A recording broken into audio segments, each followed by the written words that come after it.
Hello and welcome back to another episode of a Cozy Christmas podcast. My name is Art and happy Thanksgiving. It is Turkey Day today. And for most of the world now, tomorrow the Christmas season starts.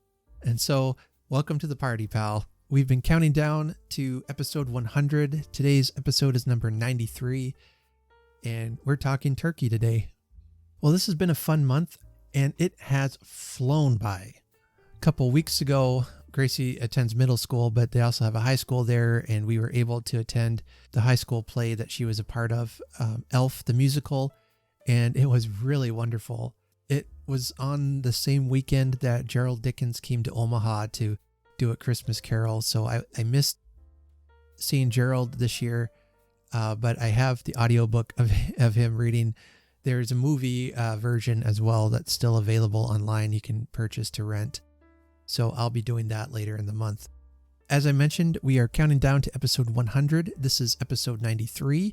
And for our 100th episode, I'm asking for you all to reach out and share with me some of your favorite Christmas memories, your favorite Christmas stories, and send, if you have any questions, I'm hoping to do like a Q&A section as well. I'd be happy to answer just about any question and make that a part of our big mega 100th episode, which will be coming in December sometime. It'll probably be earlier December. I'm still working on the schedule for my episodes when they'll come out, so stay tuned. A couple of other news items to get out to you and a few announcements. I'm continuing to do some videos on the Cozy Christmas Podcast YouTube channel that I'm calling the Cozy Christmas Book Corner. At least once a week, I'll be posting a couple of recommendations for some cozy reads that I've read this month and throughout the year. Some of them will be familiar to you, some will be new.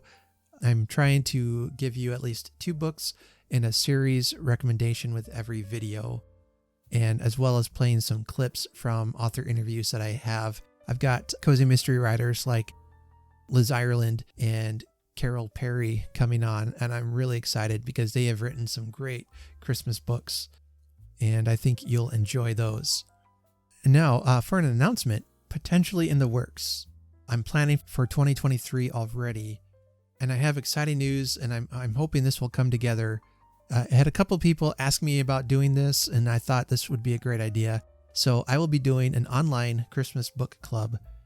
I'm going to start off with one book every 2 months, and we'll just kind of see how it goes. Like I said, I don't have a lot of details yet, but it's something I've been wanting to do, and several have encouraged me to do it and asked me to do it.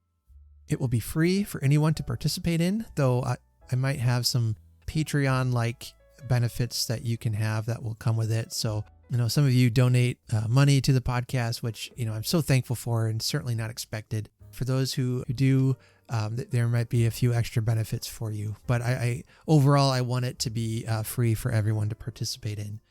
Anyway, the best thing you can do right now, if you want to be a part of this, is to email me at cozychristmaspodcast@gmail.com or send me a DM on any of my social media accounts and let me know that you're interested so I can have an idea about how many people want to do this and kind of go from there. And also, if you have a book you'd love to read as a part of a group read, go ahead and give me a suggestion as well. Because like I said, my tastes run towards cozy mysteries and kind of that cozy Hallmark feeling type of story. So I want to make sure I'm also incorporating some of your favorite reads as well. So after you let me know about that, basically what will happen is we'll take a month to read the book, be able to find it, read it, all that. There will be some place online, probably like a Discord channel where we can just get together to talk and chat about the book. And then I'll probably do like a wrap up video Zoom hangout thing at the end of the month. Might either do it as like a Zoom recording or a live stream on YouTube. I'm not sure yet. And just, have a place to get together once every couple months and talk about it. I would give us 6 books over the year.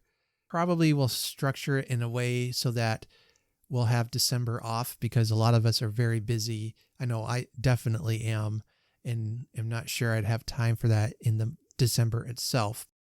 So like the last book we read would be in November, and that would lead us together right up to Christmas time. Let me know what you think about that. And if you want to sign up for the book club, send me an email at cozychristmaspodcast@gmail.com or reach out to me on social medias and give me your email address so I can have that. And I'll be in touch with you via email here in the next month or so.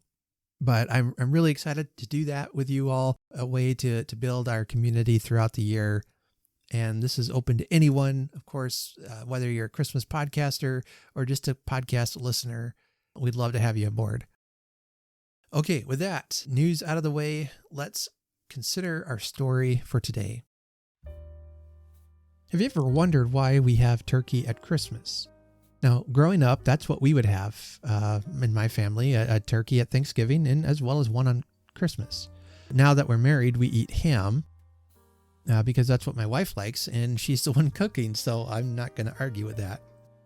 When we think about Christmas turkey, for me, I almost immediately think of the scene in A Christmas Carol where, the Cratchit family had a goose and it was small, just enough for everyone, but not a whole lot. And at the end of the story, Scrooge gets them a turkey, implying, that this is a bigger bird with more meat. It's better for their family. They're going to have leftovers. And it's a symbol of him wanting to help them have a better life. And so some think, did Dickens invent the Christmas turkey? I want to read to you from the website whychristmas.com under the category of Christmas turkeys. And it says this, quote, "Turkeys have been eaten in the Americas for hundreds of years, as that's where turkeys come from. So how did a bird from the Americas come to be the main Christmas meal for many countries around the world?" There's a lengthy section of the history of turkeys and how they spread and came to England and different things. It's really interesting if you like the history of food. Anyway, so to get to the part where it talks about Christmas coming and being popularized in the United States, it says, "Before turkeys could travel by train, they and geese had to be walked from the farms to the markets. This could take weeks, with the farmers/bird walkers and the birds having to camp each night at the side of roads. The feet of the birds were often dipped in tar to act like feet tires to stop them from getting sore. In the UK, they would walk from Norfolk down to London and were only eaten by the rich at this time. Turkeys became fashionable to eat for Christmas in the UK in the 1840s and the 1850s. In A Christmas Carol by Charles Dickens, which was published in 1843, the Cratchit family first had a goose, but at the end of the book, Ebenezer Scrooge gave them a turkey because it was bigger and more important. Dickens's families are also recorded having a turkey for Christmas in 1843. Queen Victoria first had a turkey at Christmas in 1851, along with the more traditional goose and beef. In the 1861 book, Mrs. Beeton's Book of Household Management, turkey was praised there as the Christmas meal for the growing middle classes, and the book even included instructions on how to carve them correctly. The growing train network in the UK towards the end of the 1800s meant that turkeys could be moved much more quickly around the country, but it wasn't until after World War II, when farming became more efficient and so food cheaper, that turkey became the traditional Christmas meal in the UK rather than beef or goose. Most commercially grown turkeys are now the White Holland variety, which was first bred in the Netherlands. If I could understand this article right, it's pretty much become popular because it's cheap, but it tastes so good. Yeah, and I think Dickens helped popularize it. I really do. I think he had a big impact on that, but it wasn't him alone. There were many things at work in that becoming a part of Christmas. And like I said, today, it's maybe not as popular at Christmas time than ham is. Although for some people, ham, that's Easter. We can't have ham. In fact, I found this really fun Wikipedia article entitled Christmas Dinner. And it has a lovely picture of a flaming Christmas pudding, like you read about in the stories, like in A Christmas Carol. It's really neat. So there's a list of all these different countries and traditionally what they eat for Christmas. In India, it mentions that they like to eat chicken and mutton curry.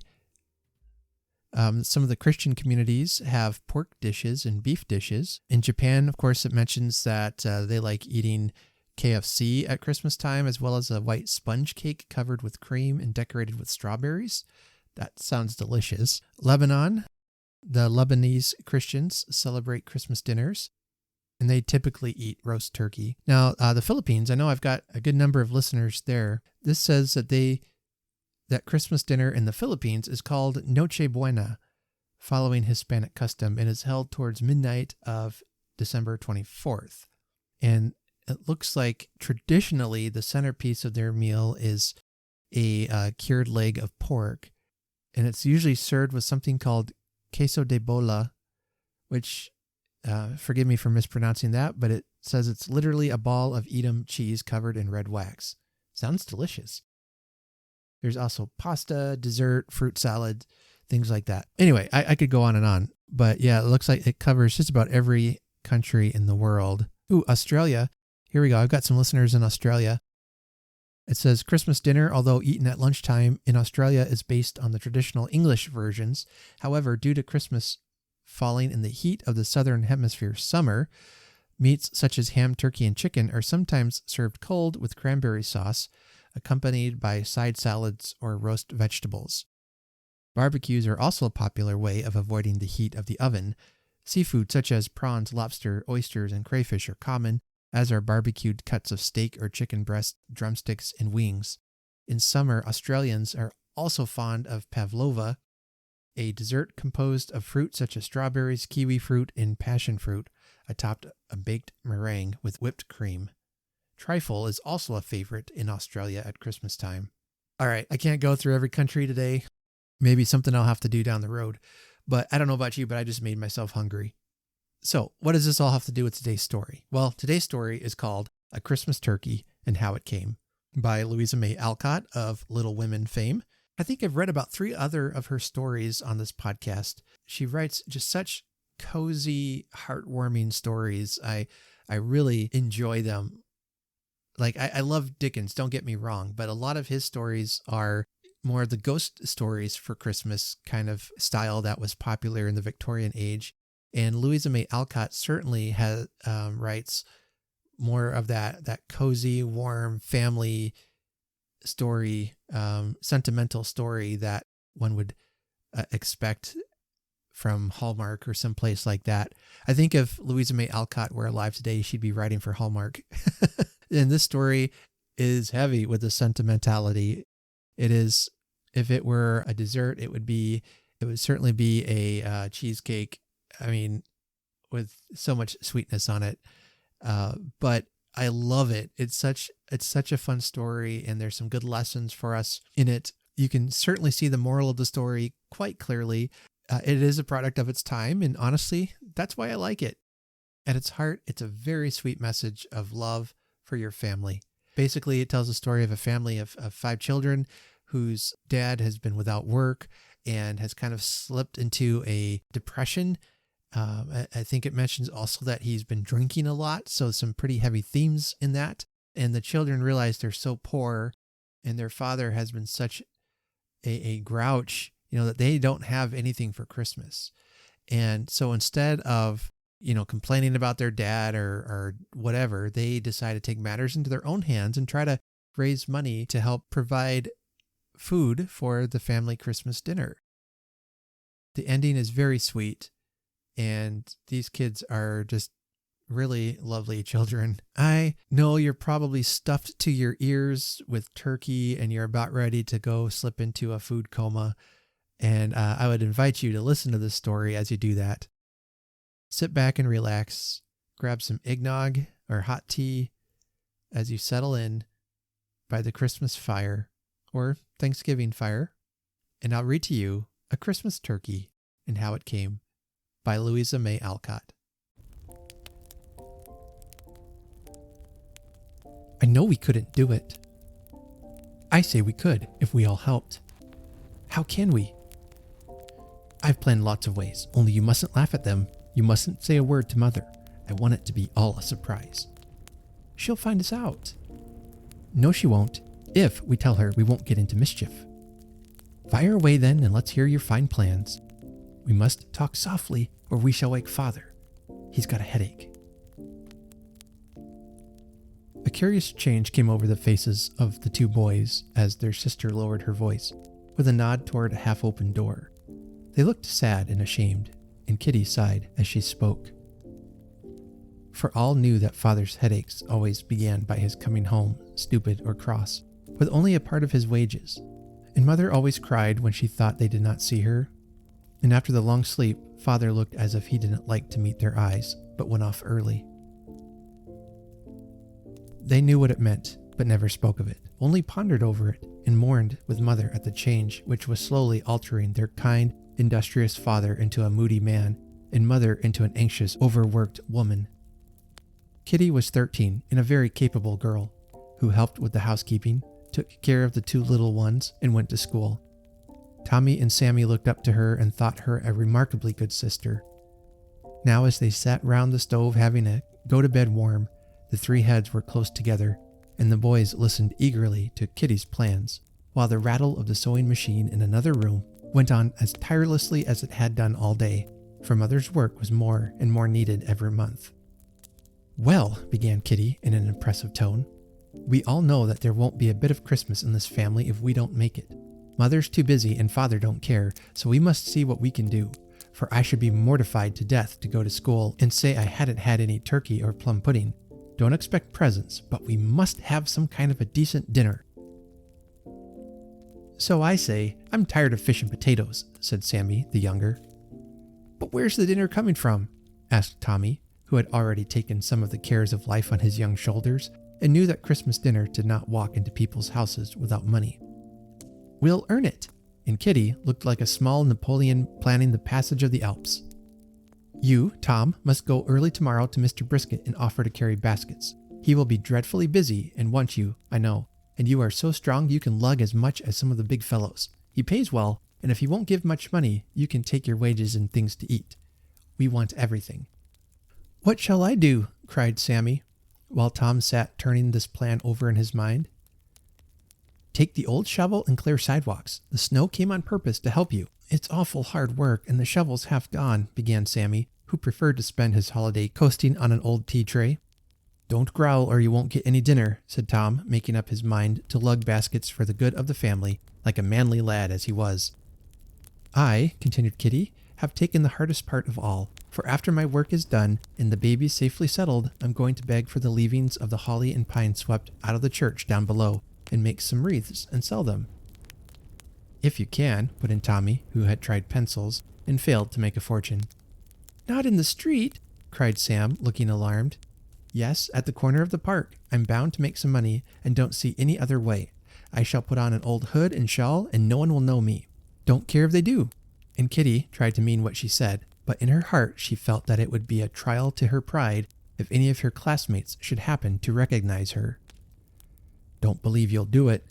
"See if I don't, for I will have a good dinner one day in the year." "Well, it doesn't seem right for us to do it. Father ought to take care of us, and we only buy some presents with the little bit we earn. He never gives us anything now."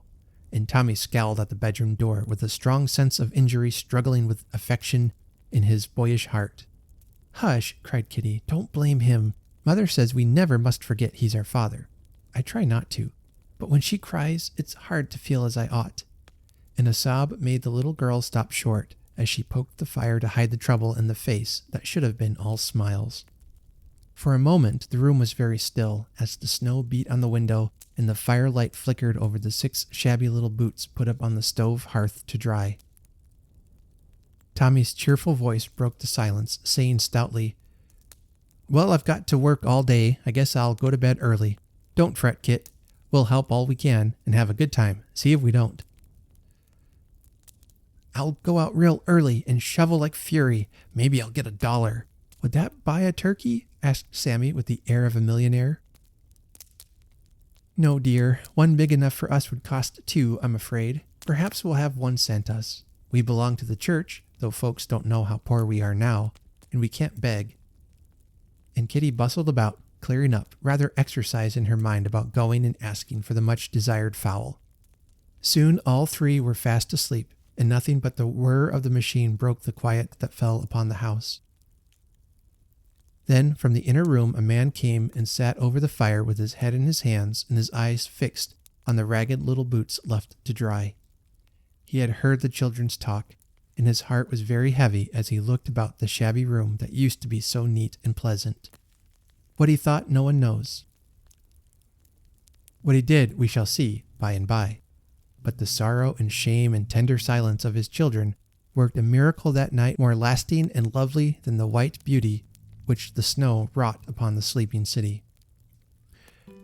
Bright and early the boys were away to their work, while Kitty sang as she dressed the little sisters, put the house in order, made her mother smile at the mysterious hints she gave of something splendid which was going to happen. Father was gone, and though all rather dreaded evening, nothing was said, but each worked with a will, feeling that Christmas should be merry in spite of poverty and care. All day Tommy lugged fat turkeys, roasts of beef, and every sort of vegetable for other people's good dinners on the morrow, wondering meanwhile where his own was coming from. Mr. Brisket had an army of boys trudging here and there, and was too busy to notice any particular lad till the hurry was over, and only a few belated buyers remained to be served. It was late, but the stores kept open, and though so tired he could hardly stand, brave Tommy held on when the other boys left, hoping to earn a trifle more by extra work. He sat down on a barrel to rest during a leisure moment, and presently his weary head nodded sideways into a basket of cranberries, where he slept quietly till the sound of gruff voices roused him. It was Mr. Brisket scolding because one dinner had been forgotten. "I told that rascal Beals to be sure and carry it, for the old gentleman will be in a rage if it doesn't come, and take away his custom. Every boy gone, and I can't leave the store. Nor you either, Pat, with all the clearing up to do." "Here's a boy, sir, sleeping elegant against the cranberries. Bad luck to him," answered Pat, with a shake that set poor Tom on his legs, wide awake at once. "Good luck to him, you mean? Here, what's your name? Take this basket to that number, and I'll make it worth your while," said Mr. Brisket, much relieved by this unexpected help. "All right, sir," said Tommy. "All right, sir," and Tommy trudged off as briskly as his tired legs would let him, cheering the long, cold walk with visions of the turkey with which his employer might reward him, for there were piles of them, and Pat was to have one for his family. His brilliant dreams were disappointed, however, for Mr. Brisket naturally supposed Tom's father would attend to that part of the dinner, and generously heaped a basket with vegetables, rosy apples, and a quart of cranberries. "There, if you ain't too tired, you can take one more load to that number, and a Merry Christmas to you," said the stout man, handing over his gift with the promised $1. "Thank you, sir. Good night," answered Tom, shouldering his last load with a grateful smile, and trying not to look longingly at the poultry, for he had set his heart on at least a skinny bird as a surprise to Kit. Sammy's adventures that day had been more varied and his efforts more successful, as we shall see in the end, for Sammy was a most engaging little fellow, and no one could look into his blue eyes without wanting to pat his curly yellow head with one hand while the other gave him something. The cares of life had not lessened his confidence in people, and only the most abandoned ruffians had the heart to deceive or disappoint him. His very tribulations usually led to something pleasant, and whatever happened, Sunshiny Sam came right side up, lucky and laughing. Undaunted by the drifts or the cold wind, he marched off with the remains of the old shovel to seek his fortune, and found it at the third house where he called. The first 2 sidewalks were easy jobs, and he pocketed his 9 pence, with a growing conviction that this was his chosen work. The third sidewalk was a fine long one, for the house stood on the corner, and 2 pavements must be cleared. "It ought to be 50 cents, but perhaps they won't give me so much. I'm such a young one. I'll show 'em I can work, though, like a man." And Sammy rang the bell with the energy of a telegraph boy. Before the bell could be answered, a big boy rushed up, exclaiming roughly, "Get out of this. I'm going to have the job. You can't do it. Start now, or I'll chuck you into a snowbank." "I won't," answered Sammy, indignant of the brutal tone and unjust claim. "I got here first, and it's my job. You let me alone. I ain't afraid of you and your snowbanks either." The big boy wasted no time in words, for steps were heard inside, but after a brief scuffle hauled Sammy, fighting bravely all the way, down the steps, and tumbled him into a deep drift. Then he ran up the steps and respectfully asked for the job when a neat maid opened the door. He would have got it if Sam had not roared out as he floundered in the drift, I came first. He knocked me down because I'm the smallest. Please let me do it, please. Before another word could be said, a little old lady appeared in the hall trying to look stern and failing entirely because she was the picture of a dear, fat, cozy grandma. Send that bad big boy away, Maria, and call in the poor little fellow. I saw the whole thing, and he shall have the job if he can do it. The bully slunk away, and Sammy came panting up the steps, white with snow, a great bruise on his forehead, and a beaming smile on his face. Looking so like a jolly little Santa Claus, who had taken a header out of his sleigh, that the maid laughed, and the old lady exclaimed, "Bless the boy, he's dreadfully hurt, and doesn't know it. Come in and be brushed and get your breath, child, and tell me how that scamp came to treat you so." Nothing loath to be comforted, Sammy told his little tale while Maria dusted him off on the mat, and the old lady hovered in the doorway of the dining room, where a nice breakfast smoked and smelled so deliciously that the boy sniffed the odor of coffee and buckwheats like a hungry hound. "He'll get his death if he goes to work till he's dried a bit. Put him over the register, Maria, and I'll give him a hot drink, for it's bitter cold, poor dear." Away trotted the kind old lady, and in a minute came back with coffee and cakes, on which Sammy feasted as he warmed his toes and told Kitty's plans for Christmas, led on by the old lady's questions, and quite unconscious that he was letting all sorts of cats out of the bag. Mrs. Bryant understood the little story, and made her plans also, for their rosy-faced boy was very like a little grandson who died last year, and her sad old heart was very tender to all other small boys. She found out where Sammy lived, and nodded and smiled at him most cheerily as he tugged stoutly away at the snow on the long pavements, till all was done and the little workman came for his wages. A bright silver dollar and a pocketful of gingerbread sent him off a rich and happy boy to shovel and sweep till noon, when he proudly showed his earnings at home and feasted the babies on the carefully hoarded cake, for Dilly and Dot were the idols of the household. "Now, Sammy dear, I want you to take my place here this afternoon, for Mother will have to take her work home by and by, and I must sell my wreaths. I only got enough green for 6 and 2 bunches of holly, but if I can sell them for 10 or 12 cents apiece, I shall be glad. Girls never can earn as much money as boys, somehow," sighed Kitty, surveying the thin wreaths tied up with carpet ravelings, and vainly puzzling her young wits over a sad problem. "I'll give you some of my money if you don't get $1. Then we'll be even. Men always take care of women, you know, and ought to," cried Sammy, setting a fine example to his father, if he had only been there to profit by it. With thanks, Kitty left him to rest on the old sofa, while the happy babies swarmed over him, and putting on the shabby hood and shawl, she slipped away to stand at the park gate, modestly offering her little wares to the passers-by. A nice old gentleman bought 2, and his wife scolded him for getting such bad ones, but the money gave more happiness than any other he spent that day. A child took a 10-cent bunch of holly with its red berries, and there Kitty's market ended. It was very cold. People were in a hurry. Bolder hucksters pressed before the timid little girl, and the balloon man told her to clear out. Hoping for better luck, she tried several other places, but the short afternoon was soon over, and the streets began to thin. The keen wind chilled her to the bone, and her heart was very heavy to think that in all the rich, merry city, where Christmas gifts passed her in every hand, there were none for the dear babies and boys at home. And the Christmas dinner was a failure. "I must go and get supper anyway, and I'll hang these up in our own rooms, as I can't sell them," said Kitty, wiping a very big tear from her cold cheek and turning to go away. A smaller, shabbier girl than herself stood near, looking at the bunch of holly with wistful eyes. And glad to do to others as she wished someone would do to her, Kitty offered the only thing she had to give, saying kindly, "You may have it. Merry Christmas," and ran away before the delighted child could thank her. I am very sure that one of the spirits who fly about at this season of the year saw the little act, made a note of it, and in about 15 minutes rewarded Kitty for her sweet remembrance of the golden rule.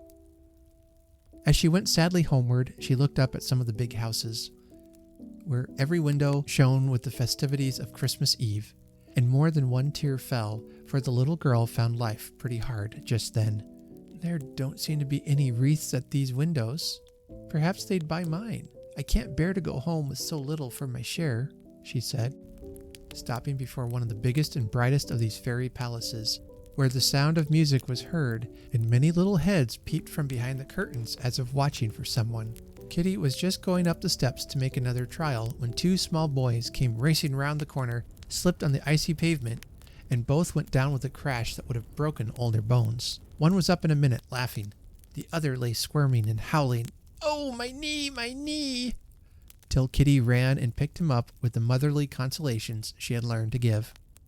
"It's broken, I know it is," wailed the small sufferer as Kitty carried him up the steps, while his friend wildly rang the doorbell. It was like going into a fairyland, for the house was all astir with a children's Christmas party. Servants flew about with smiling faces. Open doors gave ravishing glimpses of a feast in one room and a splendid tree in another, while a crowd of little faces peered over the balusters in the hall above, eager to come down and enjoy the glories prepared for them. A pretty young girl came to meet Kitty and listened to her story of the accident, which proved to be less severe than it first appeared. For Bertie, the injured party, forgot his anguish at sight of the tree and hopped upstairs so nimbly that everyone laughed. "He said his leg was broken, but I guess he's all right," said Kitty, reluctantly turning from this happy scene to go out into the night again. "Would you like to come see our tree before the children come down?" asked the pretty girl, seeing the wistful look in the child's eyes and the shine of half-dried tears on her cheek. "Oh, yes, I never saw anything so lovely. I'd like to tell the babies all about it." And Kitty's face beamed at the prospect, as if the kind words had melted all the frost away. "How many babies are there?" asked the pretty girl, as she led the way into the brilliant room. Kitty told her, adding several other facts, for the friendly atmosphere seemed to make them friends at once. "I will buy the wreaths, for we haven't any," said the girl in silk, as Kitty told how she was just coming to offer them when the boys fell. It was pretty to see how carefully the little hostess laid away the shabby garlands and slipped a $50 into Kitty's hand. Prettier still to watch the sly way in which she tucked some bonbons, a red ball, a blue whip, 2 china dolls, 2 pairs of little mittens, and some gilded nuts into an empty box for the babies. And prettiest of all, to see the smiles and tears make April in Kitty's face as she tried to tell her thanks for this beautiful surprise. The world was all right when she got into the street again and ran home with the precious box hugged close, feeling that at last she had something to make a merry Christmas of. Shrieks of joy greeted her, for Sammy's nice old lady had sent a basket full of pies, nuts and raisins, oranges and cake, and, oh happy Sammy, a sled, all for the love of the blue eyes that twinkled so merrily when he told her about the tea tray. Piled upon this red cart of triumph, Dilly and Dot were being dragged about, while the other treasures were set forth on the table. "I must show mine," cried Kitty. "We'll look at them tonight and have them tomorrow." And amid more cries of rapture, her box was unpacked, her money added to the pile in the middle of the table, where Sammy had laid his handsome contribution toward the turkey.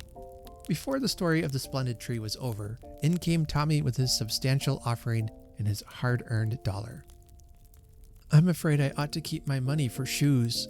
I've walked the soles off these today and can't go to school barefooted," he said, bravely trying to put the temptation of skates behind him. "We've got a good dinner without a turkey, and perhaps we'd better not get it," added Kitty with a sigh as she surveyed the table and remembered the blue knit hood marked 75 cents that she saw in a shop window. "Oh, we must have a turkey. We worked so hard for it, and it's so Christmassy," cried Sam, who always felt that pleasant things ought to happen. "Must have turkey," echoed the babies, as they eyed the dolls tenderly. "You shall have a turkey. And there he is," said an unexpected voice, as a noble bird fell upon the table and lay there kicking up his legs as if enjoying the surprise immensely. It was Father's voice, and there stood Father, neither cross nor stupid, but looking as he used to look, kind and happy, and beside him was Mother, smiling as they had not seen her smile for months. It was not because the work was well paid for and more promised, but because she had received a gift that made the world bright, a home happy again, Father's promise to drink no more. "I've been working today, as well as you, and you may keep your money for yourselves. There are shoes for all. And never again, please God, shall my children be ashamed of me or want a dinner Christmas Day. As father said this with a choke in his voice, and mother's head went down on his shoulder to hide the happy tears that wet her cheeks, the children didn't know whether to laugh or cry, till Kitty, with the instinct of a loving heart, settled the question by saying, as she held out her hands, "We haven't any tree, so let's dance around our goodies and be merry." Then the tired feet in the old shoes forgot their weariness, and 5 happy little souls skipped gaily round the table, where, in the midst of all the treasures earned and given, Father's Christmas turkey proudly lay in state.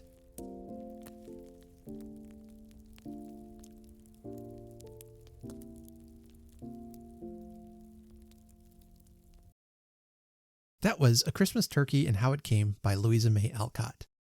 I love this story. Like I told you at the beginning, it was very sentimental, very sweet. Maybe at times you found it a little too much, but let this story challenge you. Often these tales were written to children to help them show proper behavior. Have you been able to do something like this for someone where you can help meet a need?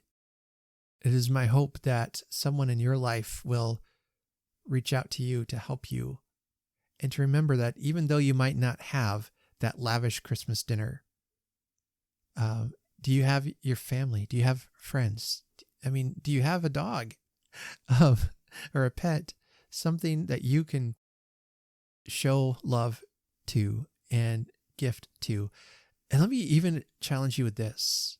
This in the story, the girl of the story, she was poor, and yet she still gave something away. And I think that at its heart is where we find Christmas joy, where we find Christmas purpose. And we might receive a blessing in return, or we might not.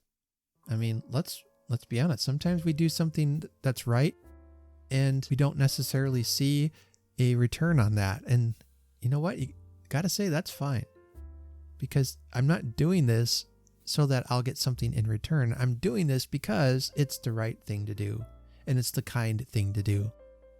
And I love in the story how at the end the father is moved by his children's love for him in spite of his imperfections, and in spite of the case of the grumpies he has, and the potentially alcoholism that he's allowed into his life. They love him. They're going to try to help him and provide for the family. And I think that's what I like about this story, is that it shows, the power of love can change lives.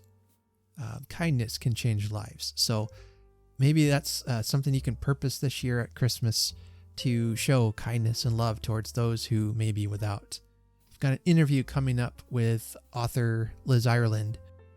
And in that, we ended up talking about some things we can do at Christmas time to help others, such as going to visit people in retirement homes and singing and playing music. It was a really fun conversation, but it can be something just as simple as that you gift them with your presence, not necessarily a present. That can go a long way. Well, I'm about ready to head back into the kitchen for round 2 of turkey and desserts. Before I go, I want to remind you again that if you are interested in being a part of the Cozy Christmas Book Club, send me an email at cozychristmaspodcast@gmail.com, or send me a direct message on any of my social media accounts. And then I will see you this Saturday on YouTube on another Cozy Christmas Book Corner episode. If you like what we're doing here and want to help support the show, there are links in the show notes to my merchandise store. You can get t-shirts, coffee mugs, notebooks, things like that, as well as some ornaments on Etsy. If you make a donation on Ko-fi.com, I'll send you a Christmas card and a bookmark or sticker. Huge thank you to some folks who have been very kindly giving to the podcast this year. You know who you are, and I can't do it, and I couldn't do it without your encouragement. So thank you.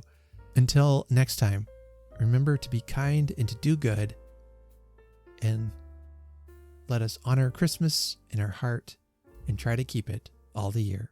Have a very Merry Christmas.